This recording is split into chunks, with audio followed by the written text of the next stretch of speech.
నీవు కూడా పుత్రమిత్ర కళత్రాదులతో భంగపాటు పొందుతావు. రాముడు నిద్రలేస్తూనే నదీ స్నానం చేసి సంధ్యావందనం చేశాడు. నువ్వు రాముడిలా ఉండాలనుకుంటే 7 తరాలు తరిస్తాయి. నీకేది కావాలో నువ్వు నిర్ణయించుకో. రాముడు గొప్పవాడని చెప్పరు, రావణుడు తక్కువవాడని చెప్పరు. నువ్వేది తెలుసుకోవాలో అది నువ్వు తెలుసుకుని అనుష్ఠించాలి. అది శ్రీరామాయణం యొక్క గొప్పతనం. అంత గొప్ప అవతారంలో రాముడు ఎప్పుడు మాట్లాడినా ఋషివాక్కుని సమర్థిస్తాడు. రాముడు ఎప్పుడు మాట్లాడినా వేదవాక్కుని సమర్థిస్తాడు. రాముడు ఎప్పుడు మాట్లాడినా ధర్మాన్ని సమర్థిస్తాడు. ఇది మీరు బాగా జ్ఞాపకం పెట్టుకోవాలి. మనం శ్రీరామాయణం వింటున్నది శృంగగిరి పీఠంలో వింటున్నాం. అదేమిటండి పీఠ శాఖ కదా అని మీరు అనొచ్చు. ఆత్మావై పుత్రనామాసి, కొడుక్కి తండ్రికి అభేదం.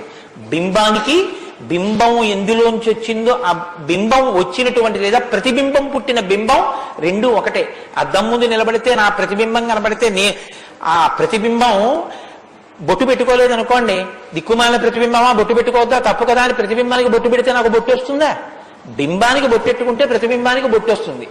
బింబానికి ప్రతిబింబానికి తండ్రికి కొడుక్కి గురువుకి శిష్యుడికి అభేదమైతే గుంటూరు శృంగగిరి పీఠ శాఖకి ఎక్కడో కర్ణాటక రాష్ట్రంలో ఉన్న శృంగగిరి పీఠానికి నా దృష్టిలో అభేదం.